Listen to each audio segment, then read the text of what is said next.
I'm Monica Wofford, and this is your Monday Moment. You ever feel like this is the setting of your office? You're backed into a corner and employees are picking a fight for you, with which you may need to whip out your dukes and defend yourself. Ooh, what do you do? What do you do when an employee picks a fight with you? And on occasion, it can happen in the context of coaching. When you're delivering developmental feedback or trying to help them improve or get better, that can come across at times as you attacking who they are or making some sort of criticism about their character. So when you're coaching, whether you use the chat model or a model called by design, or you simply have a hallway drive-by conversation, don't let yourself get backed into a corner. And here are 3 steps to help you and keep you from adding to the fight picked with you by that employee. First, maybe let's talk about what happens when that bell ding and the fight starts. Well, there's a number of reactions leaders often demonstrate, and these are what I'd call the most common. By no means are they always the most effective. But the 3 most common reactions before we get to the 3 methods that may be more effective are, number 1, well, of course, we fight back. So, oh yeah, you're going to throw that punch at me? Oh yeah, I'm going to throw that punch at you? Clearly, I have no idea how to throw a punch. But fighting back is one of the most common methods. Holistically ineffective and just adds kerosene to an already dangerous fire. The second method, though, is that we suck it in, or hold it in, or act like everything is great and have no reaction on our face. We're simply in a state of processing. This is very common with introverts who prefer to process all the details and information prior to having any sort of reaction, and, frankly, while they're choosing what they would deem as the right reaction. That can also be damaging, but more so to the person doing it. Because there's only so much room, as I've often said, to stuff stuff. Once you run out of room to stuff stuff, it's all coming out in a rather volcanic sort of explosion, often at home when you're with your loved ones. The third method that is most common, before we get to those steps, is what I usually call creative expression. Maybe it's like the gestures you would show to someone who irked your nerves in traffic, or maybe it's the innuendo, sarcasm, or words you share with a particularly loud-mouthed employee that you want to gossip about the person who picked a fight with you. There's a number of methods to go about creative expression. Again, not helpful, but very tempting. Instead, might I recommend, if an employee picks a fight with you, to try 1, 2, or 3 of these 3 methods. The very first, take a break. Take a break. I'm not prepared to have this conversation and walk away would be one example. I'll come back in 5 minutes. Do not say when you've calmed down. I'll be back in 5 minutes and walk away. Let's reconvene this afternoon at 3.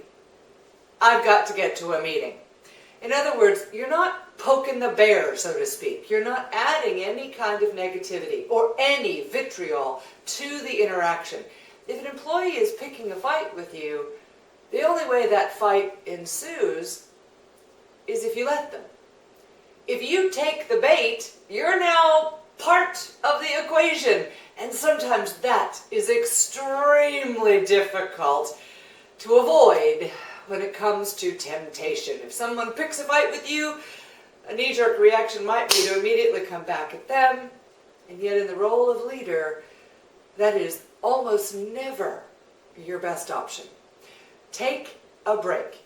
Find a way to walk away from that situation. Don't let yourself get backed into the corner. Don't let yourself be pushed into the corner of the ring so that when the bell rings, you have to come out punching, or even worse, come out dancing because you're caught off guard in the situation. So your first, more effective method is to take a break.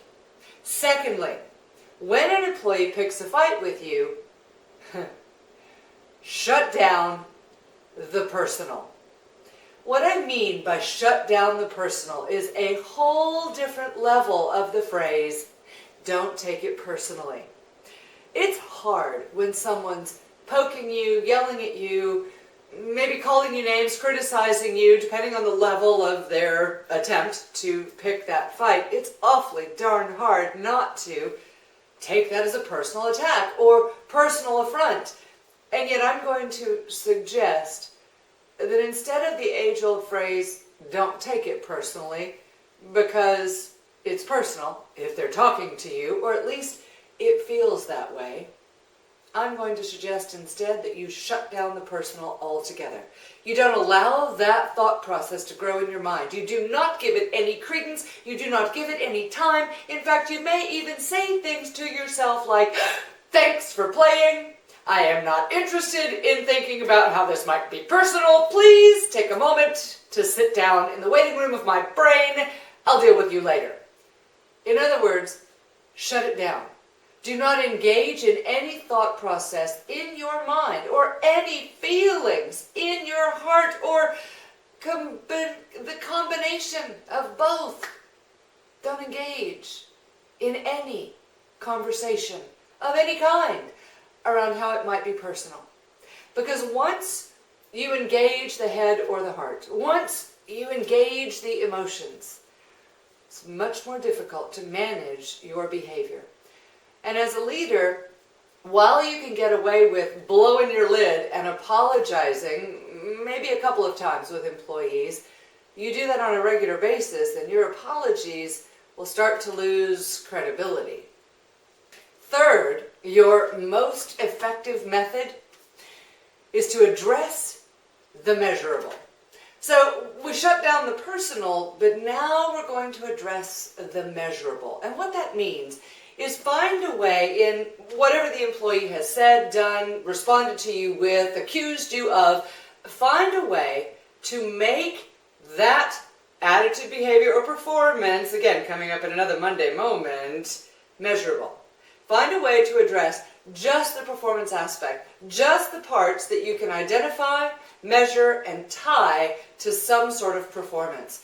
Because the more you can measure what you are looking at, the more you can measure the outcome of the behavior or the reaction you've received, the less likely the employee is to take your message personally. So there we have it. What to do when an employee, dun dun dun, picks a fight with you. Yeah, boxing will not be in my future, but more Monday Moments will be in my future, and I look forward to sharing them with you. If you're not already in our corner or contagious community, let's fix that. ContagiousCompanies.com is our main company website.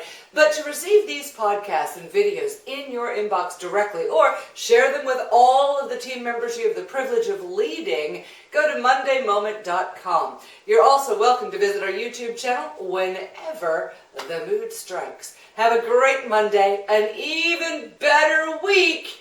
Watch out for those fights being picked. And of course, stay contagious.